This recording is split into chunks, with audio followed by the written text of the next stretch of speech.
So now we are going to learn about something about Vipassana.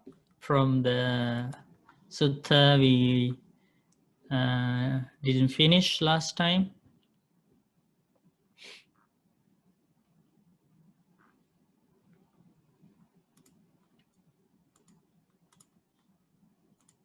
So this is the path. This is the path to escape from this unfair samsara. So we need to learn this and practice. So Buddha teaches, the Dhamma that Buddha teaches is irrefutable, uncorrupted, beyond reproach, and not scorned by wise people. What is the Dhamma that I have taught? What are the things? If you like, you can write it down. This is the first thing. 6 elements. The first topic Buddha teaches. The second topic, 6 fields of contact. The third topic, 18 mental preoccupations.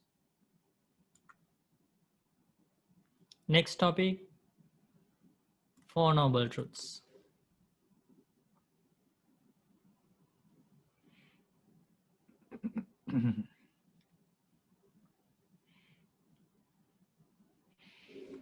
So what is the first topic? 6 elements, right? Yeah, first topic. And Buddha explains the meaning. There are the six elements. Elements of earth, element of water, element of fire, element of air, element of space, and element of consciousness. So there are 6 here. Element means dhatu. Cha dhatu, 6 elements. So what are those 6 elements? Earth, water, fire, air, space, and consciousness. and consciousness. So we are going to learn about that.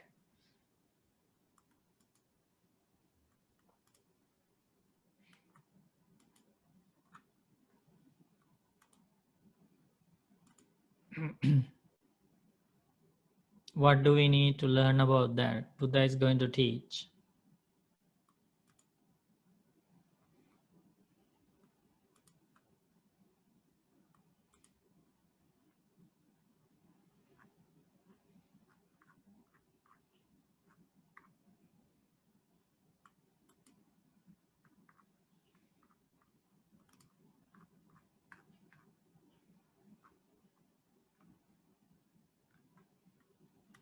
This is from a different sutta. The previous sutta from the Anguttara Nikaya numerical discourses, and that is, if you can remember the name of the sutta, sectarian tenets.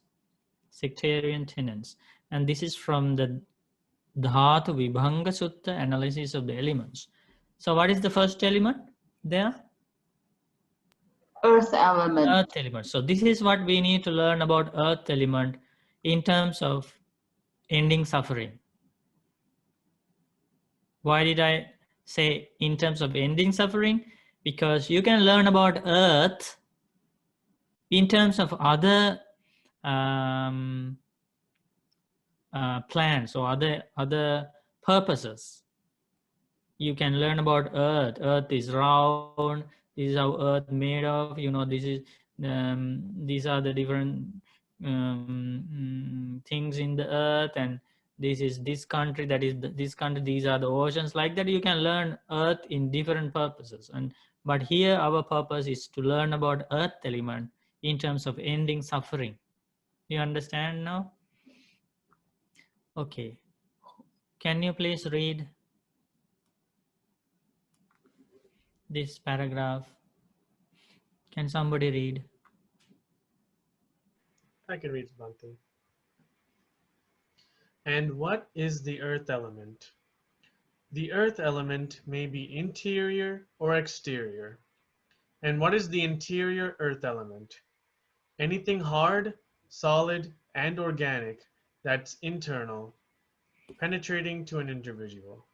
This includes head hair, body hair, nails, teeth, skin, flesh, sinews, bones, bone marrow, kidneys, heart, liver, diaphragm, spleen, lungs, intestines, mesentery, undigested food, feces, or anything else hard, solid, and organic that's internal, pertaining to an individual.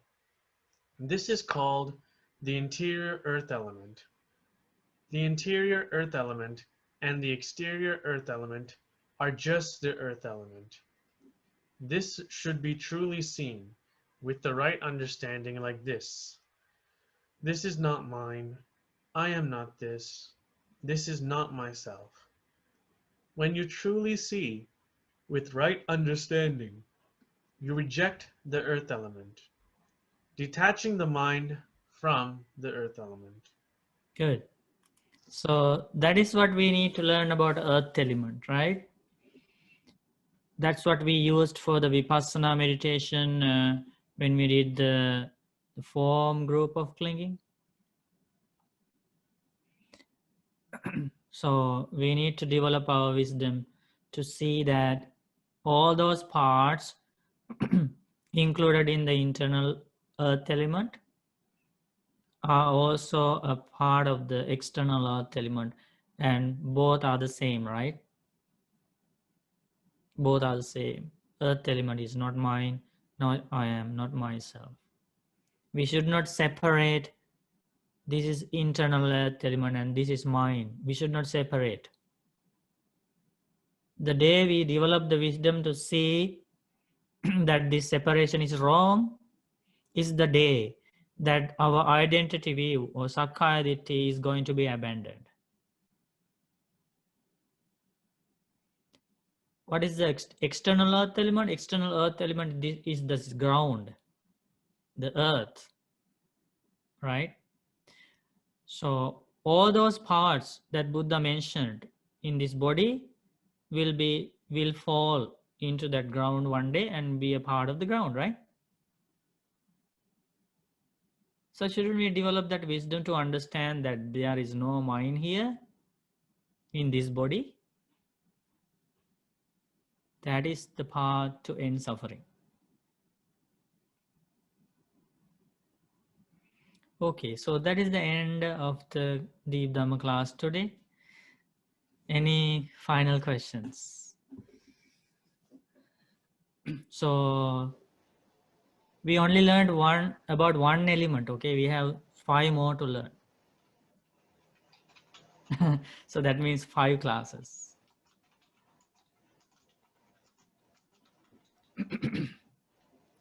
Any last questions about the Dhamma we discussed today, or anything that you want to ask?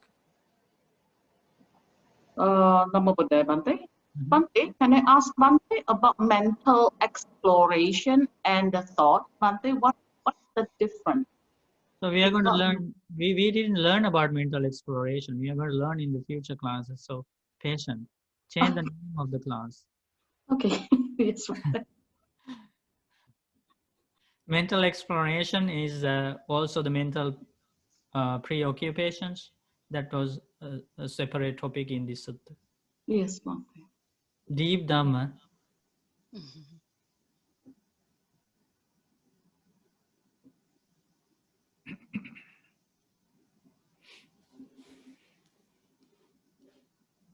Bhante, Yes. Bhante, isn't it said that with time morality is decreasing in time to come in this world? Very true. Like we're seeing that as an example right now unfolding in the US. And I feel that in the whole world, we're sort of seeing morality declining. Yeah, it started. It started when the lifespan was around 200, I think. this rapid decline started when the lifespan of human beings was 200. 200 years. Wow. Yeah. Because in one of the suttas, Buddha teaches that at that point, when the lifespan was 200 years, the rapid decline of wholesome qualities started. People started disrespecting their parents, disrespecting teachers. Their anger started to grow very fast, or wholesome qualities started to increase. As a result, there was a rapid decline of the lifespan, decrease of the lifespan of those children who were 200 years old. And like that, Buddha explains about the decline of the wholesome qualities, and it will grow more. This will be this will continue, the decrease of unwholesome qualities, right? Like increase of unwholesome qualities will continue. At the same time, there are some other factors also decline. Lifespan, the unwholesome qualities increasing, that means anger increasing, killing, sexual misconduct, lying, cheating, these things increase. Okay, so they increase. What are the things declining? Lifespan is declining.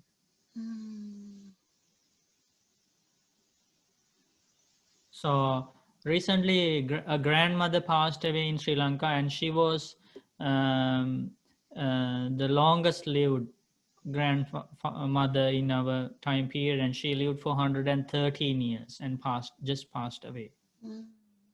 Right. So but now in future we will seldom hear about such long lifespan, right? We normally hear people die 80, right? 70, 60 or like that. But in the time of the Buddha, the lifespan was 120 average, right? So now it has declined. So this will decline continuously, 60, 50, 40, 30, 20, and finally to 10. The lifespan will be 10. And that will happen not like in 100 years, 1,000 years. It will take many, many years. So lifespan declining. What are the other things declining? Dhamma. Dhamma is definitely decline. It's not decline, it disappear. Buddha Yeah. teaches this Dhamma will disappear in coming years from this earth.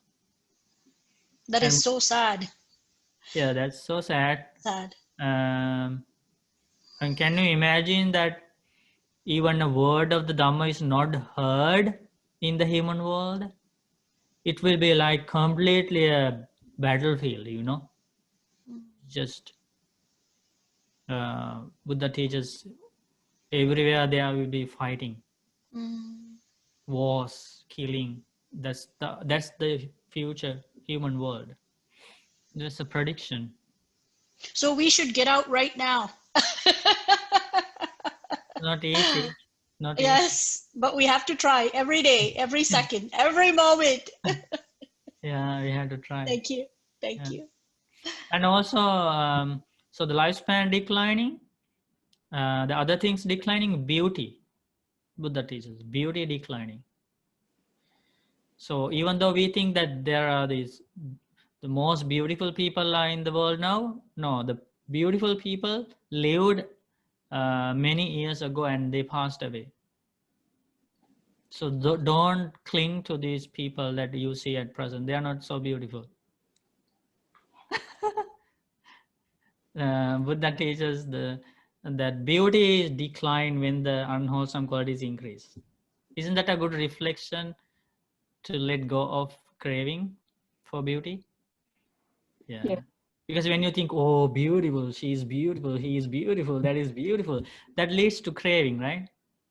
But if you reflect on that word of the Buddha, you can think, oh, no, that she is not beautiful, he is not beautiful, it is not beautiful. Because Buddha said it was gone, right? So beauty declining, lifespan declining. The other thing declining is the taste of the food. taste of the food. That's kind of clear now. Whatever we eat these days is like eating clay. You know, we call it eating clay. That means no taste. You try this, you try that, you know, no taste. Buddha teaches the taste declining.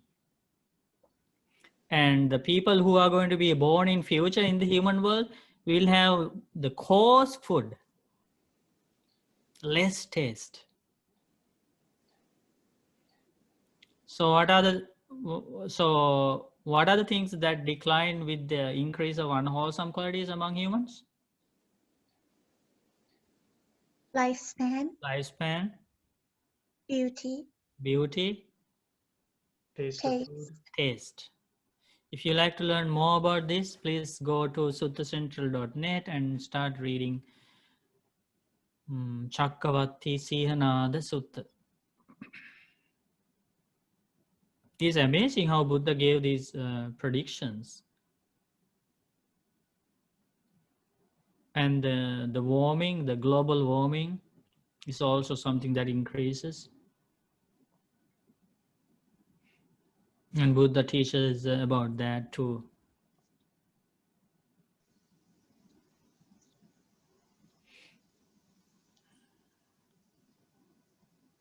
Very unsafe future. Not only in the US, in the entire human world. Yes. Bante, Mhm. may I ask one question? Okay. Now you can ask more than one. Yeah. Bante, today I have a discussion with some friends regarding sharing merits. So what I'm talking about that after we did some merits, we always like to share our good merits to deities or deva. But I hear there is a one comment say that the deva, the deities cannot receive our merits. Wrong. That is the understanding. It's wrong. That's why I need Bante to. I have how many times I showed that devas.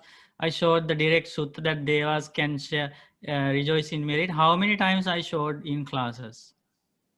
That's why Bante, it made me confused because no, there is nothing to confuse. You should read the word of the Buddha. It's Buddha directly asks us to share the merit, and it is I have showed the direct sutta as well. So whoever says that devas cannot rejoice in this merit, we don't need to share merit with devas, you should not argue. You should show the sutta. If they only have confidence in the enlightenment of the Buddha, they will accept it, and otherwise they won't. So it's not nothing to do with you. No confusions for you, because you believe in the word of the Buddha. You know where it is that Buddha asks us to share merit with devas? I forget the sutta, but I think about in the Ratana Sutta chanting. No, not in the Ratana Sutta. Being honest, I forget the name of the sutta, Bante. Okay, if I show you the sutta from today on, will you accept the fact that we should share merits with devas? No, Bante, I accept the fact, but what I want to help to make my niece understand, but I want to get the documents, the evidence, how to explain to my niece what is the right thing. Only evidence is the word of the Buddha. I know, Bante, that is what I mean, that I don't know the name of the sutta. What I remember in the Ratana Sutta, that is the first say that may Oh yeah, Deva rejoice. Yeah, Yes. it's also in the Ratana Sutta as well. Hey, so Buddha tells least the I- Deva. Is it Anavun Tarita? Huh? Is it Anavun Tarita? Is it invitation chant? That's the one? Yeah, Ratana Sutta in the Paritta book, the Jewels Discourse. And but that is not the sutta I wanted to tell you. It is actually in the, okay, let's go with me. Don't Yes, forget Bante. this time, okay? This is the 100th time, I think. I'm showing. Okay, Bante. I will punish myself if I forget. Okay. It's hard to find. It's hard to find. That's why it's not easy. So when I find and show you something, don't forget it. Be grateful. Okay, now can you see where we are going? Yes. We go to Sutta, we go to Long, we go to Digha Nikaya, and we go to Mahavagga.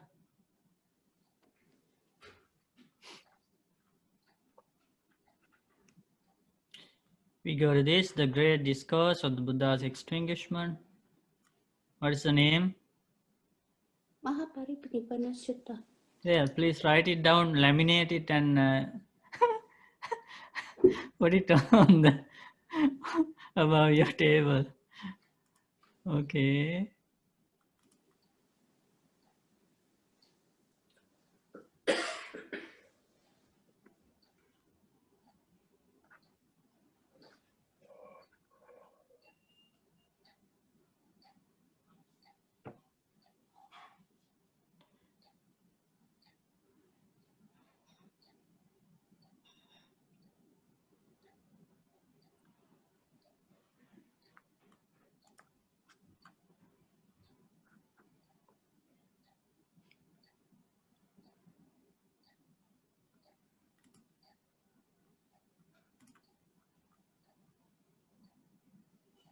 So you go to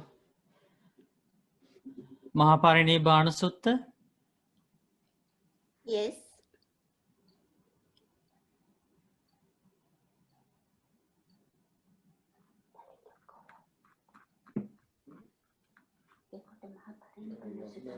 Pay attention.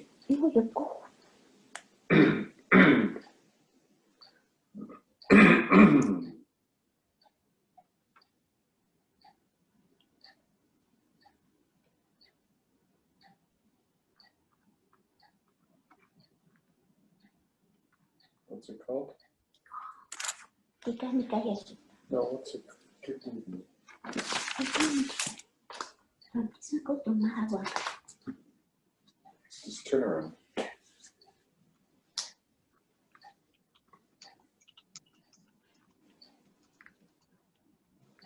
It's called the Mahaparinibbana Sutta.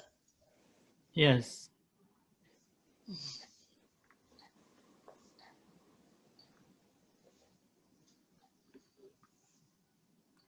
Okay, let's move on.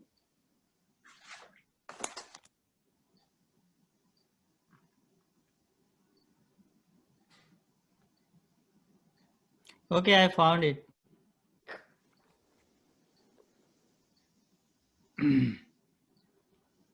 What page? You are lucky, Aina, you are lucky. Yes, Bante. I always be lucky after listen Dhamma from Bante. Okay. So here. So everybody, let's read together. Then the Buddha robed up in the morning and taking his bowl and robe went to their guest house together with the mendicant Sangha, where he sat on the seat spread out. Then Sunida and Vassakara served and satisfied the mendicant Sangha headed by the Buddha with their own hands with a variety of delicious foods. When the Buddha had eaten and washed his hand and bowl, Sunida and Vassakara took a low seat and sat to one side. The Buddha expressed his appreciation with these verses. In the place he makes his dwelling, having fed the astute and the virtuous here, the restrained spiritual practitioners. So the meaning here is that wherever the layperson lives, having fed the astute means he feeds the monks, the wise, virtuous monks, with restrained faculties who practice the Dhamma. Okay, so the lay people feed the monks. he should dedicate an offering to the deities there. Can everybody read that? Yes, Bante. He should dedicate an offering to the deities there. So he should share merit with the devas. Venerated, they venerate him. The devas venerate the person who shared merit. Honored, the devas honor him. After that, they have compassion for him, the person who shared merit, like a mother for the child at her breast. A man, beloved of the deities, always sees nice things, or nice things happen to that person. So these Sunid and Vassakara, the ministers, they gave dana to the Buddha and the Sangha, and after that they shared merit with the devas, and Buddha said, the wise people who feed the monks should share merit with the deities who have gathered there, and those devas venerate the person, the lay person, honor the lay person, and protect that person who shared merit with the devas like a mother protects her only child. And protected and blessed by the devas, the person who shared merit with the devas will see happiness wherever he goes. And Bante, in the Ratana Sutta, also it's the same, like it's a validation of that. Yeah, there are many other suttas as well about sharing merits with devas. So basically you can remember the Ratana Sutta and Parinibbana Sutta. So if you like to read this again, you go to Mahaparinibbana Sutta and paragraph number 7, okay? Building a citadel. Bante, Okay. I would like to ask a question. So when you do the offerings to the deities, what kind of thinking or what should be kept in mind so that whatever rituals or offering does not come to the wrong rites and rituals? The Silabata The only way we understand is we give dana, we give food, water, robes, and these things we offer to the monks, and then we share. We just share merits with devas. May all the devas. I collected powerful merits today by offering dana to the Mahasangha, and I share this merit with all the devas. May devas rejoice in this merit.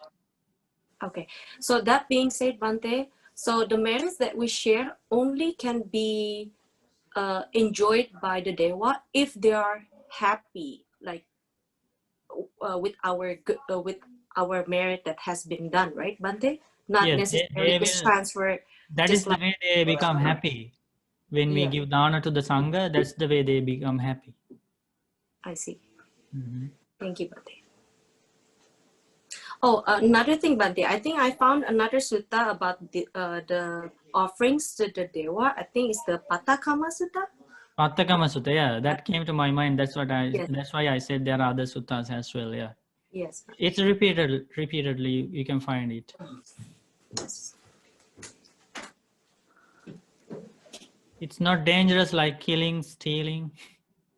So don't have any fear to share merit with devas, to share merit with deeper relatives, to share merit with human beings. You know, it doesn't do any harm to you. Bante, how about in villages? People, some of the villages, they offer some kind of food or fruits or things under the tree, and then as a worship, as their worship to the tree god. Would that be considered? We do that when we offer things to the Bodhi tree. As Buddhists, we only do we offer to the Bodhi tree. We make offerings to the Bodhi tree and share merits with devas. We don't offer things to other ordinary trees. Right. Just for the Bodhi tree. So the same way, if we want to share merits with the 3 Deva and all the other Devas, it's like what Bante has said, to offer to the Mahasangha and then share merit. It's not me. It's not me, not Bante said. Okay, Supreme Buddha Bante. Supreme Buddha. Which sutta? Which sutta was that? That what Bante, the Satta Mahaparinibbana Sutta. Mahaparinibbana. And that's a great, like, great reveal from the Buddha, right? If Buddha didn't say that, we wouldn't know that. We wouldn't know that there is a great opportunity open for us to get the protection of these beings called deities. We don't know. We will only think about getting protection by insurance, by locking the doors, by doing this, by doing that, doing this, all these ordinary things, and we will be still unsafe. But now we know there is a greater protection. What is that protection? Share, giving the dana to monks, virtuous monks, and share the merit with the deities, right? It's only because Buddha taught us. There is no time for us to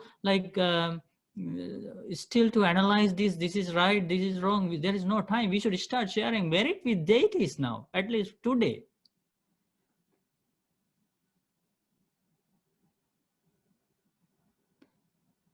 And those people who share merits with devas, if Buddha said that they are protected by those devas like a mother protects her only child, how much protection we can gain from that? Maybe we are protected in, like, when we were about to face accidents or some other disasters. We don't know how many times we were saved by deities, because it's the word of the Buddha. They like, it is the simile, like a mother protects her only child. Can you think about the protection that mother gives? If Buddha used, when Buddha uses words, it's not like us. They are powerful words. He uses with reasons, with extraordinary understanding. So at least from today, start sharing merits with deities, obeying the word of the Buddha, get that protection. And to do that, unfortunately, you cannot go to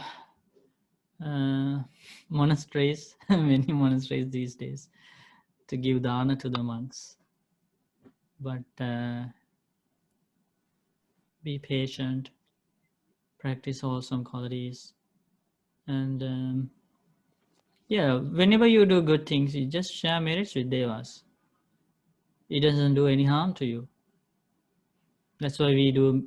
And also, one day the god Sakka, he actually made a request from the Buddha, and he said, Bante, please ask Bantes to share merit after each Dhamma talk.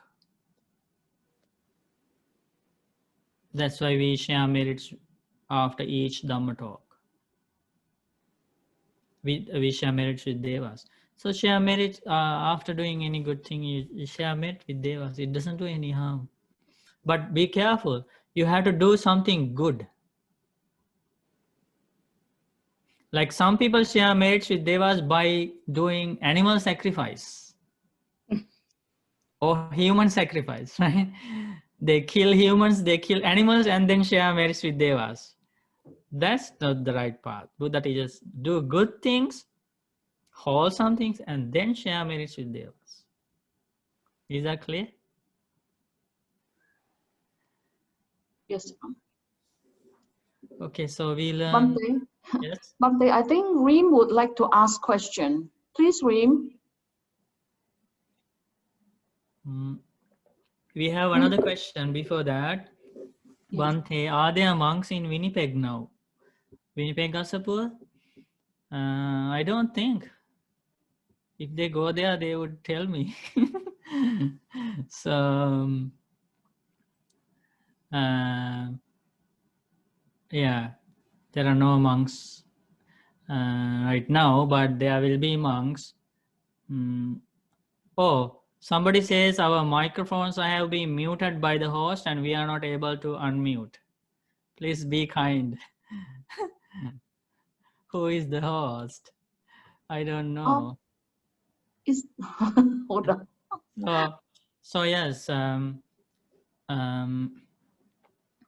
monks are arriving in few days at Vancouver branch, Saskatchewan branch. So hopefully monks will arrive in the near future at Winnipeg branch as well. Share merits with Devas. Friends, please try again. Sorry. Now it's okay. I think now Yes, it's okay. we can unmute. Yeah. But, Okay, another question. In which order we need to read the sutta or parittas every day? In which order we need to read? There is no order, actually. There is no order. Because even though now these suttas are collected and categorized in different books, the thing, how it happened was, Buddha would go to a village and meet a group of people, or Buddha would go to a monastery, see the monks there, and Buddha would discuss about life. Or in a village, some people ask questions like you, they ask the questions, Buddha would answer. So those are the things in those suttas. So there is no actually order. You can think, okay, when Buddha was teaching this, I was sitting in that group. When you take a sutta to read, in any place, in a Majjhima Nikaya, Anguttara Nikaya, Samyutta Nikaya, Dhammapada, whatever book you start to read, you think, okay, now Buddha is going to teach this. I am sitting with a group of people and I am listening. So if you think like that, you don't think like it's coming from a book. You feel like Buddha came to our village one day and all the friends, the villagers went to see the Buddha. We were sitting in front of the Buddha and we had this conversation with the Buddha, right?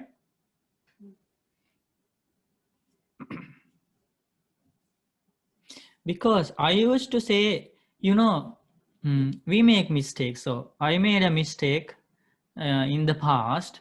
I used to say, I think other monks also had some similar kind of ideas. We used to say Digha Nikaya is deep. If you are a beginner, you should not start reading Digha Nikaya suttas. You should read like other suttas, simple suttas like that. And that was completely wrong. We were wrong. Because we met somebody, a young boy, and for the first time in his life, and he was kind of an atheist before. He didn't have faith in the Buddha, and he didn't have a clear understanding. He was just living like other ordinary boys, right? And one day he started reading the Digha Nikaya, English translation, which I considered the most difficult collection of discourses. And this newcomer to Buddhism, he started reading the discourses of the Digha Nikaya, and he did not stop reading it. For the first time, he has this book in his hand, and he read the whole thing, Digha Nikaya, and the long collection of the long discourses of the Buddha. And he had great confidence in the Buddha from that time on. That is how he recognized the Buddha, through the discourses of the Digha Nikaya. So even though it is difficult for me, I cannot say it to others, because there may be like people are different. That's the lesson I learned. And when I heard that thing, I don't say that anymore. I say, okay, start from anywhere, because we don't know, because there may be people who can relate to these suttas. Isn't that a good example? And I was shocked to hear that. I asked, what? You gain confidence in the enlightenment of the Buddha after reading Digha Nikaya? He said, yes. So that's the long length discourses of the Buddha. So it is in the Sutta Central. And yeah, this is Digha Nikaya. So you go to Sutta, and you see here long, middle, linked, numbered. So Digha Nikaya means long. See, long, middle, linked, numbered. These are the main collections. So long means Buddha would teach Dhamma to somebody or have a conversation with somebody about half an hour, 1 hour, 2 hours, 3 hours, like that. So it's a kind of long. So you go to long discourses, you go to Digha Nikaya, and you have these selections.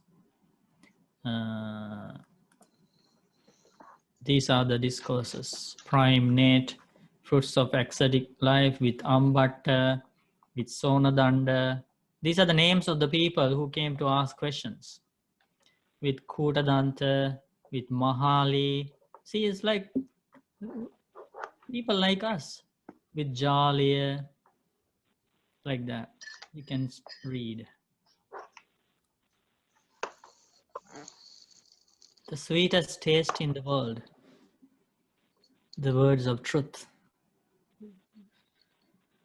Do you read suttas every day?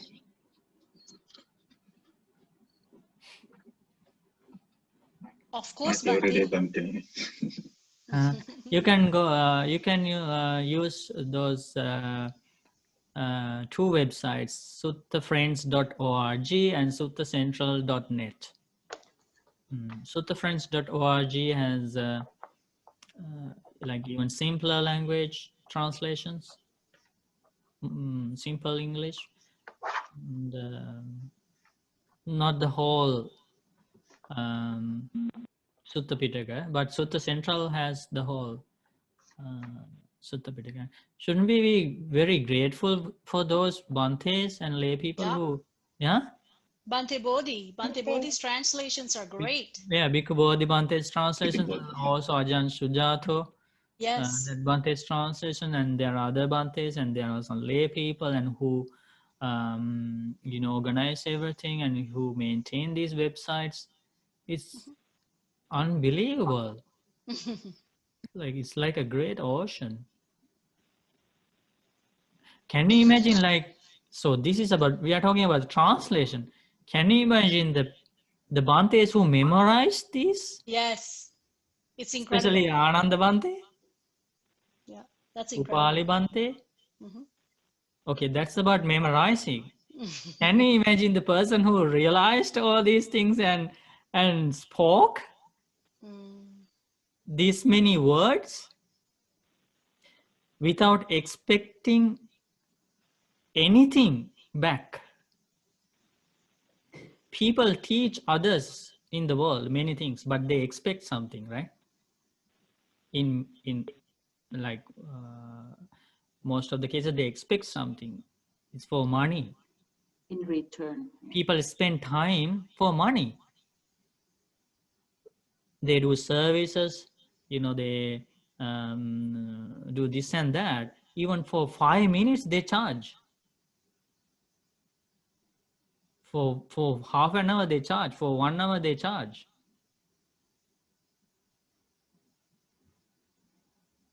But Buddha spoke that many words throughout the 18,000 discourses. How many words? He gave that to the world. He spoke those words with his own lips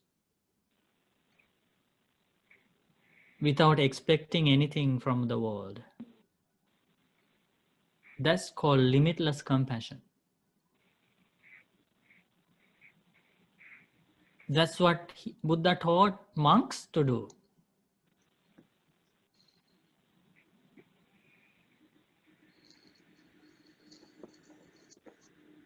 That's why we don't charge for these programs, right? following the example of the Buddha. Mm-hmm.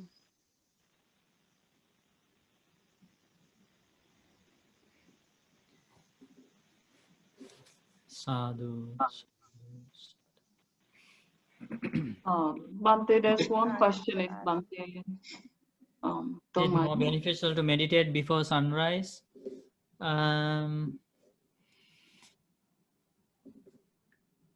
Whenever you practice meditation is beneficial. We only have 24 hours.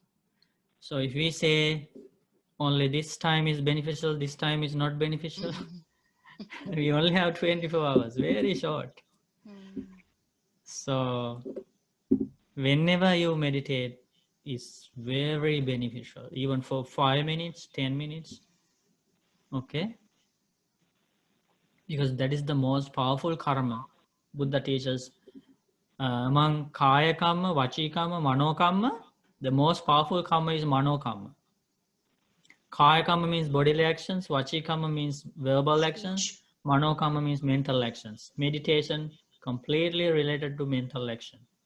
So Buddha teaches if good actions are done in this by these three ways, by body, speech and mind, mental good karma is the most powerful one.